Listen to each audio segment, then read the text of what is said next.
కాణిపాకంలో ఉండే గణేశుడి విగ్రహం ఎక్కడి నుండి వచ్చిందో మీకు తెలుసా? కృత యుగంలో సాధువులు అందరూ యజ్ఞం చేసి పూర్తి చేసే సమయంలో స్వయంగా వినాయకుడే వచ్చి చివరి తీర్థం తీసుకోవాలి అని ఆ సాధువులు కోరుకుంటారు. వినాయకుడు వాళ్ళ భక్తికి మెచ్చి అక్కడ ప్రత్యక్షమై ఆ తీర్థాన్ని తాగుతుండగా అక్కడ ఉన్న వారిలో ముగ్గురు ఆయన రూపాన్ని చూసి హేళన చేస్తారు. వినాయకుడు కోపంతో ఒకరి రూపాన్ని చూసి హేళన చేస్తారా అని వచ్చే జన్మలో మీరు చెవిటి మూగా గ్రుడ్డి వాళ్ళలాగా పుడతారు అని చెప్పిస్తాడు. వాళ్ళు ముగ్గురు గణేశుడు కాళ్ళ మీద పడి వేడుకోవడంతో ఎప్పుడైతే మీరు నా స్వయముగా వెలిసిన విగ్రహాన్ని పట్టుకుంటారో అప్పుడు మీ అవలక్షణాలు పోతాయి అని చెప్పి వెళ్లిపోతాడు. కలియుగంలో చిత్తూరు జిల్లాలో 1000 ఏళ్ల క్రితం విహారిపూరి అనే ఒక ఊరు ఉండేది. ఆ ఊరిలో ముగ్గురు సోదరులు ఉండేవాళ్ళు. అందులో ఒకరికి కళ్ళు కనపడవు, ఇంకొకరికి మాటలు రావు, ఇంకొకరికి వినిపించదు. ఈ ముగ్గురు వ్యవసాయం చేసుకునేవాళ్ళు. ఒక రోజు వ్యవసాయం చేస్తుండగా బావిలో నీళ్లు ఇంకిపోతాయి. బావిలో నీరు అయిపోవడం ఏంటి అని ఈ ముగ్గురు అనుకుని ఇంకా లోతుకు తవ్వితే నీరు వస్తాయి అని అనుకుంటారు. అలా ముగ్గురు బావిలోకి దిగుతారు.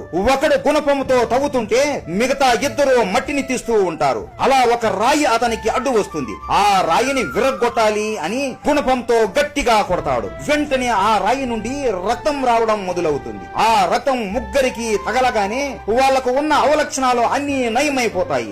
మట్టి మొత్తం తవ్వి ఆ రాయిని బయటికి తీసి చూస్తే ఆ రాయి వినాయకుడు లాగా ఉంటుంది. వీళ్ళు ముగ్గురు పరిగెత్తుకుంటూ వెళ్లి ఊరిలో ఉన్న వాళ్ళందరికీ చెబుతారు. ఆ ఊరిలో ఉన్న వాళ్ళంతా ఆశ్చర్యపోతారు. వీళ్ళకి ఉన్న అవలక్షణాలు ఎలా నయం అయిపోయాయి అని. ఊరిలో ఉన్న వాళ్ళంతా పరిగెత్తుకుంటూ ఆ బావి దగ్గరికి వెళ్లి చూడగా నిజంగానే రక్తంతో తడిచిన వినాయకుడి విగ్రహం అక్కడ ఉంటుంది. భక్తితో అందరూ కొన్ని వేల కొబ్బరికాయలను కొడతారు. ఆ కొబ్బరి నీళ్లు రక్తంతో కలిసి ఒక చిన్న కాలువలాగా పొలాలపైన ప్రవహిస్తుంది. ఆ తడిచిన భూమిని కాని అంటారు. అలాగే ఆ నీటి ప్రవాహాన్ని పాకం అని అంటారు. ఈ రెండూ కలిసి ఆ ప్రదేశం కాణిపాకంగా మారింది. ఆ బావి చుట్టూ ఘనంగా ఆలయాన్ని నిర్మించారు. ఆ బావిలో వినాయకుడి విగ్రహం ఆ రోజు నుండి ఈ రోజు వరకు పెరుగుతూ వస్తోంది. ఆ బావిలోని నీళ్లు భక్తులకి తీర్థములా ఇస్తారు. ఆ తీర్థం తాగితే అనారోగ్య సమస్యలు ఏవి ఉన్నా అవి అన్ని పోతాయి అని అక్కడ ఉన్న పూజారులు చెప్తారు. మీరు ఎప్పుడైనా ఈ ఆలయానికి వెళ్లారా?